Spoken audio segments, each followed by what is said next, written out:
ఈ ఏడాది ఋతుపవనాలు సకాలంలోనే పలకరించాయి. అందుకు తగ్గట్టుగానే రైతులు వరి సాగును చేపట్టారు. ఇప్పటికే కొన్ని చోట్ల వరి నారు మల్లుపోయిగా అనేక ప్రాంతాల్లో ఇప్పుడిప్పుడే పోసుకుంటున్నారు. అయితే సన్న రకాలకు అధికంగా చీడపీడలు ఆశించే అవకాశం ఉంది. ముందస్తు చర్యలు తీసుకుంటే అధిక దిగుబడులను పొందేందుకు ఆస్కారం ఉంటుంది. ప్రస్తుతం వరిలో చేపట్టాల్సిన సస్యరక్షణ చర్యల గురించి తెలియజేస్తున్నారు Malyala KVK programme coordinator Malathi.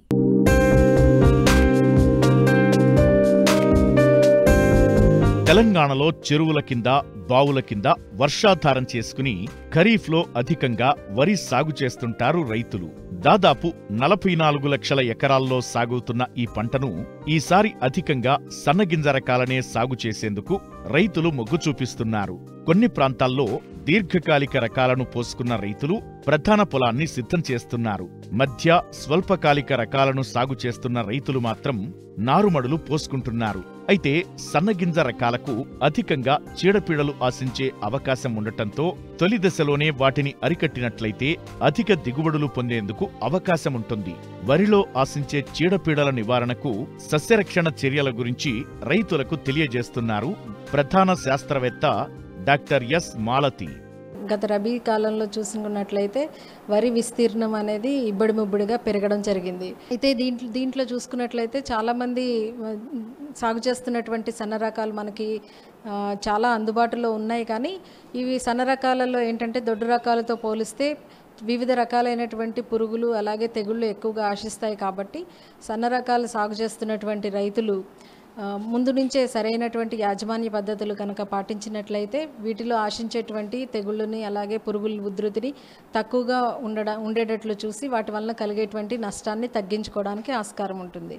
మన తెలంగాణ రాష్ట్రంలో చూసుకున్నట్లయితే పురుగుల విషయానికి వస్తే వరిలో ఉల్లికోడు ప్రధానంగా వరంగల్ జగిత్యాల ప్రాంతంలో, అలాగే కాండం తొలిచి పురుగు, అలాగే సుడిదోమ ఎక్కువగా ఆశించడానికి ఆస్కారం ఉంటుంది. తెగుళ్ళ విషయానికి వస్తే అగ్గి తెగులు, అలాగే బ్యాక్టీరియా ఆకు ఎండు తెగులు, తర్వాత పాము పొడ తెగులు, ఇవి ఎక్కువగా ఆశించడానికి ఆస్కారం ఉంటుంది.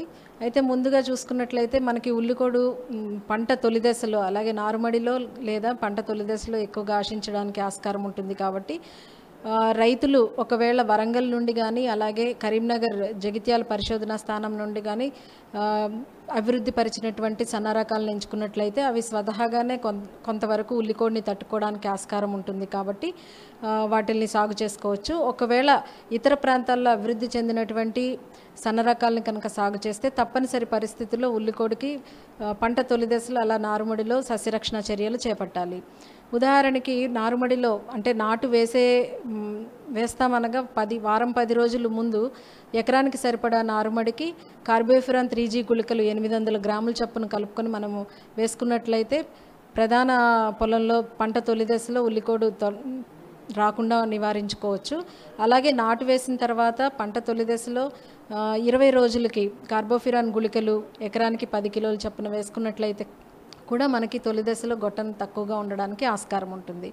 ఇదే కాకుండా ఏంటంటే ఈ కార్బోఫ్యూరాన్ 3G గుళికలు నారుమడిలో కానీ అలాగే ప్రధాన పొలంలో తొలి దశలో వేసుకున్నట్లయితే కాండం తొలచి పురుగు ఉధృతి అంటే మొవ్వు ఎండిపోవడం అనేది కూడా తక్కువగా ఉండడానికి ఆస్కారం ఉంటుంది. ఈ మధ్య కాలంలో ఏంటంటే మనకి విపరీతంగా అనుకూలమైనటువంటి వాతావరణ పరిస్థితులు ఉంటే సుడిదోమ ఎక్కువగా రావడానికి ఆస్కారం ఉంటుంది. కాబట్టి రైతులు సుడిదోమ ఆగస్టు లాస్ట్లో మొదలు అయ్యి సెప్టెంబర్ అక్టోబర్లో దీని ఉధృతి ఎక్కువగా ఉంటుంది. ఒకవేళ ఆ టైంలో కనుక ముసురు వాతావరణము అలాగే ఒక్కబోత వాతావరణం ఉన్నట్లయితే కనుక సుడిదోమ ఎక్కువగా ఉంటుంది. కానీ అలాంటి పరిస్థితి ఉన్నా కూడా మనకి తొలి దశలో చేసినటువంటి యాజమాన్య పద్ధతులు ఉధృతి పెరగకుండా చూసుకోవచ్చు. ముఖ్యంగా ఏంటంటే పంట తొలి దశ నుండే నీటిని ఆరుతడి పంట అంటే అడపాదడప ఆరబెట్టడం, పొలాన్ని అడపాదడప ఆరబెట్టడము, నాటు వేసే సమయంలో ప్రతి 2 మీటర్లకి 20 సెంటీమీటర్ల గాలిబాటలు తీసినట్లయితే, అలాగే వేసేటువంటి నత్రజని ఎరువును దఫాలుగా వేయడము, సిఫారసు చేసిన మేరకే ప్రతి దఫాలోనూ వేయడము, దాన్ని మించి వేయకుండా ఉండడము, ఇలాగా సరైనటువంటి పోషక యాజమాన్యము. ఇదే కాకుండా ఏంటంటే పంట తొలి దశలో ఇందాక చెప్పినట్టు ప్రధాన పొలంలో పైపాటుగా మందు పిచికారీ బదులు గుళికల రూపంతో సస్యరక్షణ చేపడితే కూడా మనకి తర్వాతి దశలో మనకి సుడిదోమ తక్కువగా ఉండడానికి ఆస్కారం ఉంటుంది. గత రబీలో కాటుక తెగులు అధికంగా ఆశించింది. ఈ ఖరీఫ్లో వాటి నుండి ముందస్తు చర్యలు చేపట్టి పంటను కాపాడుకోవాలని సూచిస్తున్నారు శాస్త్రవేత్తలు. ఈ మధ్య కాలంలో ఎక్కువగా అవుతున్నటువంటి తెగుళ్ళు కాటిక తెగులు రాకుండా ఉండాలి అని అంటే గత రబీలో మనకి కాటిక తెగులు గత ఖరీఫ్లో కాటిక తెగులు రావడం గమనించాము. సో రైతులు విత్తనాన్ని విత్తే ముందే ఈ కాటిక తెగులు నివారణకి సాధ్యమైనంత వరకు కాటిక తెగులు ఆశించినటువంటి పైరు నుంచి విత్తనం సేకరించుకోవాలి.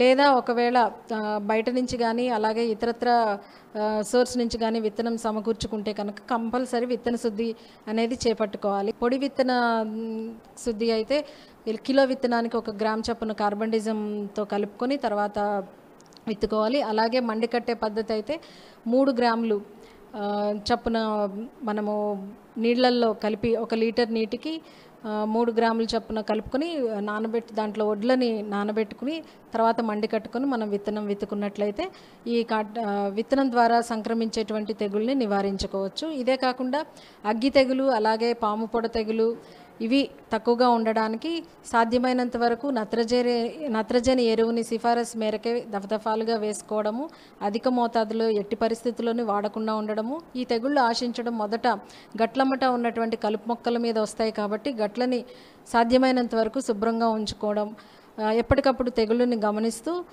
ఆశించిన వెంటనే తగినటువంటి సిఫారసు చేసినటువంటి తెగులు మందులు పిచికారీ చేసుకున్నట్లయితే వీటి వలన కలిగేటువంటి నష్టం తగ్గించుకోవచ్చు.